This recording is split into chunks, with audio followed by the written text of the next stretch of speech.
1. This happened when I was only 16 years old. I had gotten my first real girlfriend and she lived in the same neighbourhood as I did. This meant that we didn't have to rely on driving to hang out. About a half-hour walk from my place is this abandoned lot. It was probably intended to be a neighbourhood originally, but was never actually finished, or started for that matter. Because of this, it's basically a bunch of winding, smooth concrete paths that borders small fields of incredibly tall grass. Although it was never started, a sewage area was added to it, a small fenced-in area with a couple grates and a machine of some sort. And it had a hole that was obviously deliberately made on the side of the fence, big enough for a relatively small person to fit through. The interesting part, however, was the unrealistic amount of new, yet empty cans of beer and several empty food containers. There were enough cans strewn about the small area to probably fill half of a dumpster. We'd hang out in there before, as it's generally pretty quiet. I'd joke with my girlfriend and tell her that a homeless guy probably lived here, and she would joke back and tell me to stop. Prior to this story, I'd never felt uncomfortable inside of there. One day, we decided to go there as it had rained pretty hard the night before, so we couldn't hang out in the woods like we usually did. We walked there and sat inside, talking like usual. Today, for some reason, I felt slightly paranoid. I looked around the area a lot more, and was a bit restless. My girlfriend Ellie asked me if I was okay a couple times, and I kept reassuring her that I was fine. Upon one of my glances, I noticed something that I hadn't before. Behind one of the metal poles supporting the fence boards was a dry, brown paper bag stuffed between there and the board. It was one thing if there was a bunch of random trash around the place, but bags don't just get shoved into cracks by the wind. I knew it was done intentionally. I started to get up to investigate the bag, when my sliver of paranoia turned into a full metric ton of it. It had rained that night before, and the bag was dry. If you don't understand what this meant, it meant that it had to have been placed there that day. I decided not to touch the bag just in case it had drugs or a gun or something inside, and kept talking to my girlfriend. The paranoia finally came to its climax. While talking with Ellie, I heard movement in the aforementioned tall grass nearby. I didn't frequently go outside, but I could still tell when something was bigger than a small animal. I covered Ellie's mouth with my hand and mentioned for her to be silent with my other, and listened for a minute, hearing the sound again, but louder. I pulled her close and whispered something along the lines of, "Do not move, do not make a sound, I'll be right back." She seemed confused, but nodded in agreement. I slowly and quietly creeped through the hole in the fence, walking out of view from the direction of the movement, until I was far enough to see whatever was there. I will never forget what my eyes fell upon. In the direction of the movement, maybe 15 feet from the fenced area, was a middle-aged man in a red jacket and some blue jeans. He seemed fairly lanky, downright bony actually, with thin hair.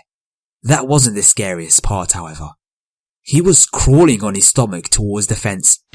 Terrified, I tried to begin moving back towards the hole, when I realized that in my fear, I hadn't tried masking my footsteps. The man instantly stopped moving and swung his head to meet my eyes. Upon meeting my eyes, he quickly got up and started walking towards me. Terror turning into shock at this point, I was unable to move as he put one hand into his pocket to grip something, and his walk became a jog. The only thought that I could keep straight in my head was that of trying to figure out what to say as so not to be killed by the guy. I managed to speed walk away from the fence and put some distance between me, the man, and Ellie, and I felt a bit better, until I turned around to see something even more terrifying. The man's jog was now a sprint. In all of my life, I have never seen someone run as fast as he did. It was almost inhuman. I stopped walking, knowing full well that I wasn't going to outrun the man. I resigned myself to whatever was going to happen. He closed the gap between us probably 50 plus feet in a matter of seconds, and he stopped beside me, his hand holding whatever was in his pocket with a death grip. He finally said something. "Hey, can I ask a question?" It was then that I noticed how much he was twitching, his inability to stand still, and his erratic voice. and realized that the bag that my paranoia told me was drugs might very well have been just that. Trying to keep my calm the best that I could, I responded with, "Yeah, what's up, man?" Still twitching, he said, Why is it that you guys keep trying to follow me? His voice had a suspicious and a paranoid tone at this point, and I realized that if I wasn't very careful with what I said, he could snap at any moment. "We didn't know you were here, man. We just hang out here sometimes. It's all cool. We don't know who you are." Hang out? He replied, as if he had no idea what the phrase meant. I opened my mouth to elaborate, when he bolted at the same speed down the path that Ellie and I had taken to get here, disappearing around a turn. I shook off the shock, and immediately pulled out my phone dialing Ellie.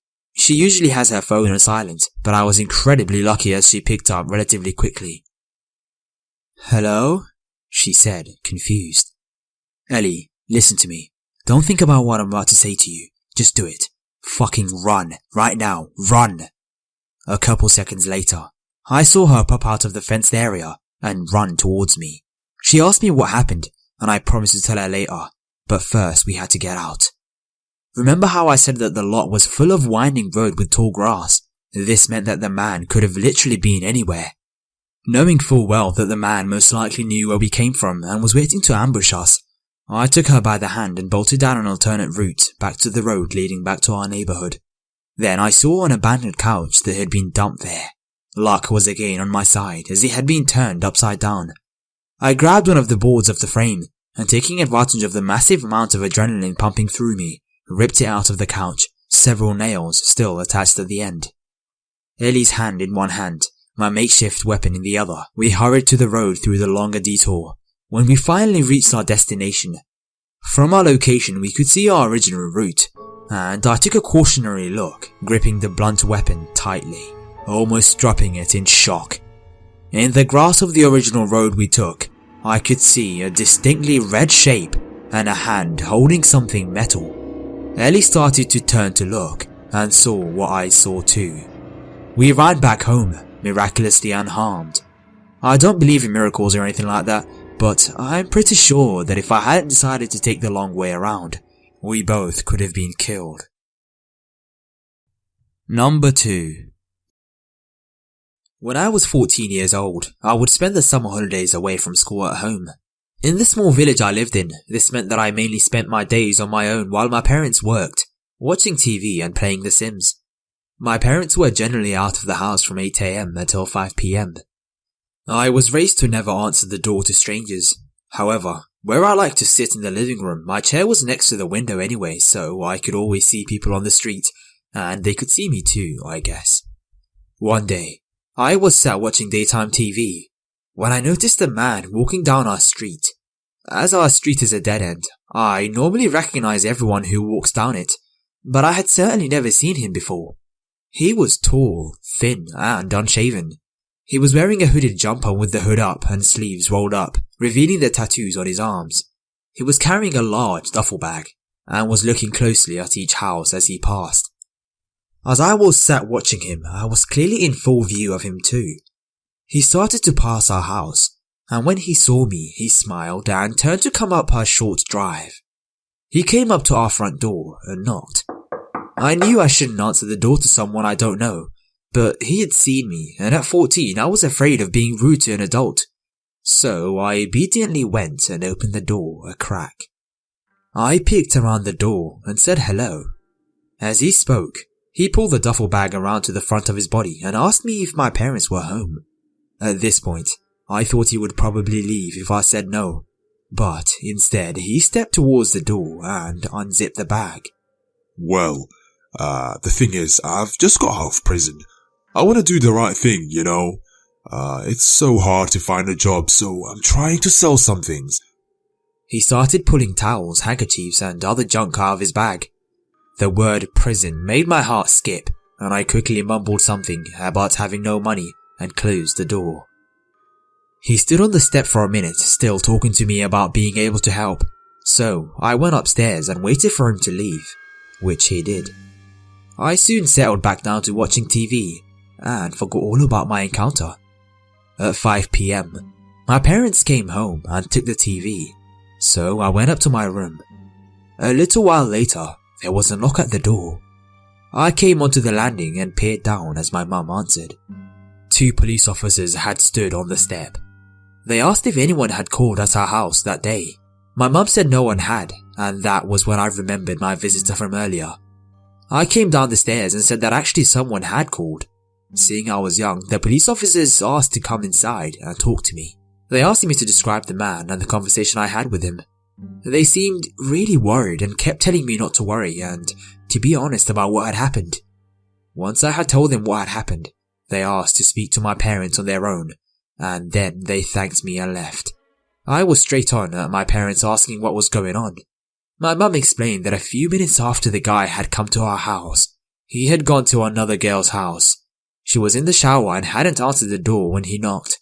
Apparently, he let himself into the house and walked upstairs. Then he found her in the shower and sexually assaulted her. With my description and the evidence from the girl, they tracked the guy down. It turned out he had just been released from prison for a similar attack on another girl. I never answer the door whenever I'm alone now. And also, I won't shower when I'm home alone. Number 3. This happened at the beginning of the year when everything in my city is really quiet and lonely because everyone is on vacation. It was around 4 PM, and I had gone to a mall that's near my house to get some waxing done, only to find the place closed because of what I've said above, that everyone was on vacation. I exited the place and I heard a strange laughter to my left that caught my attention. I turned to see a tall man, nothing particularly strange about him, except for the fact that he was completely alone, walking in the opposite direction of where I was going. The man noticed that I'd looked at him, so he changed directions to head in the same direction I was going. I started to get a little nervous as the man was walking behind me and continued to emit the same weird laughter, always with the same tone, like the same laugh replayed again and again. The streets were completely lonely, so I started walking faster. Suddenly, the man got really close behind me and I heard him say, "This is where you're going to die." We were in a sidewalk next to an empty lot that is used nowadays as a parking lot.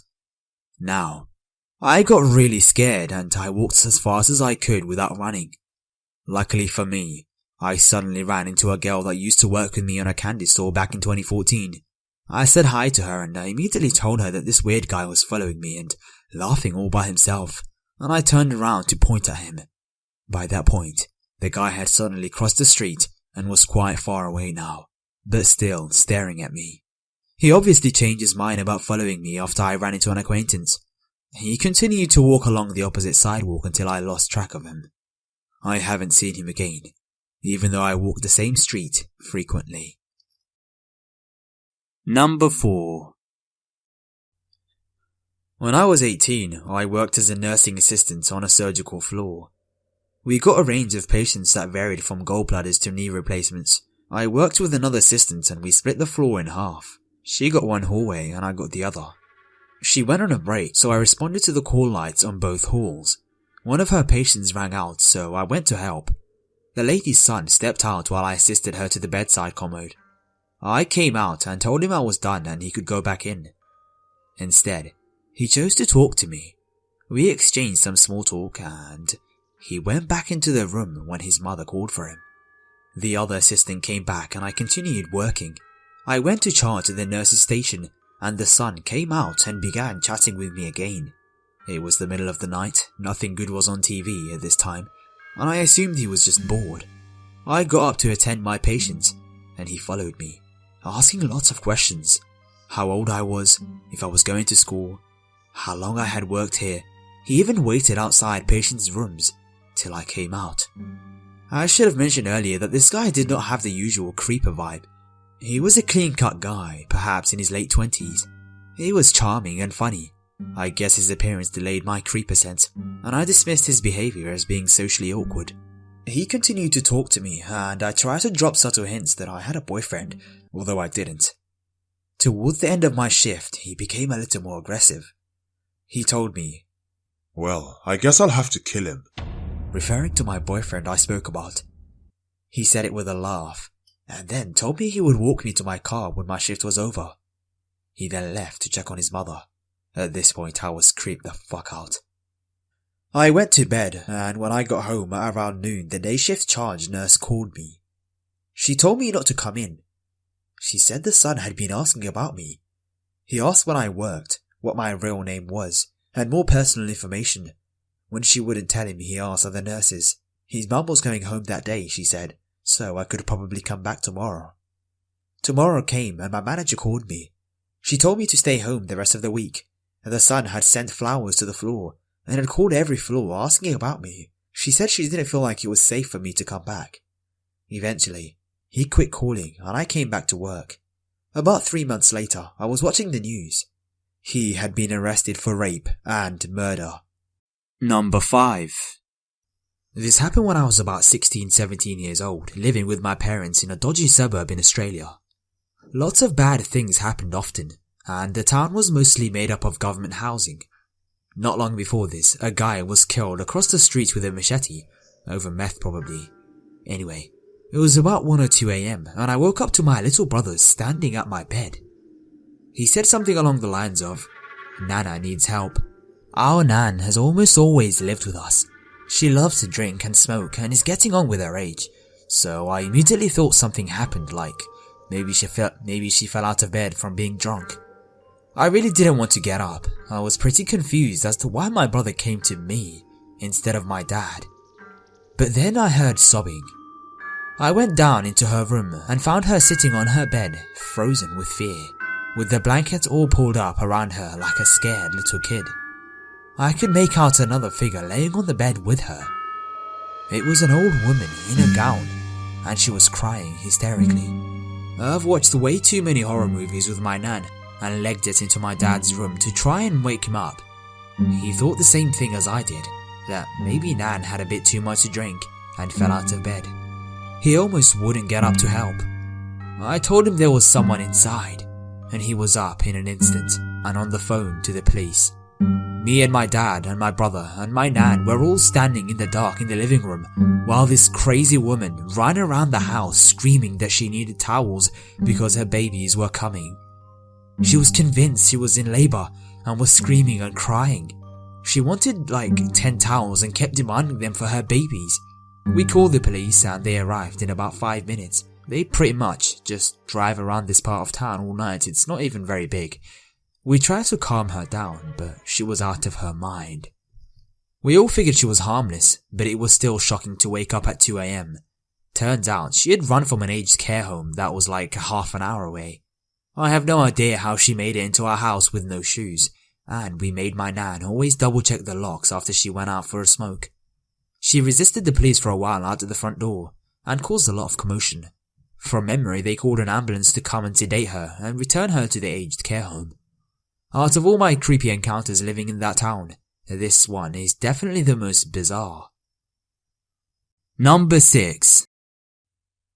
So, this happened to me while I went to folk school, a type of school where people go to, mostly after graduation to study their hobbies, without grades or anything, just a year of pleasure and fun. In my case, it was horses and equestrianism. So, almost all the students in this school were girls. The school was located in a small village. We lived in pavilions with 8 bedrooms, 1 bathroom and a living room. The living room was in the middle of the pavilion and the entrance was connected to it.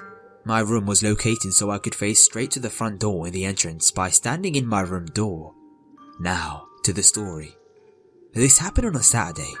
Every girl in my pavilion was out drinking except me and another girl, Tina. We hadn't locked the front door this night due to the fact that some of the girls were out drinking and didn't have their keys. I was asleep and woke up at around 1 AM from hearing a man's voice yelling something in the living room. I thought one of the other girls had taken a guy home or something, so I went to have a look. Wearing nothing but underpants and a tank top, I slowly opened my door. In the living room was a man, just standing there staring at me in the dark.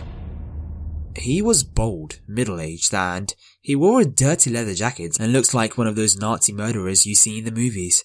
Really, the only thing he was missing was a swastika tattooed on his forehead.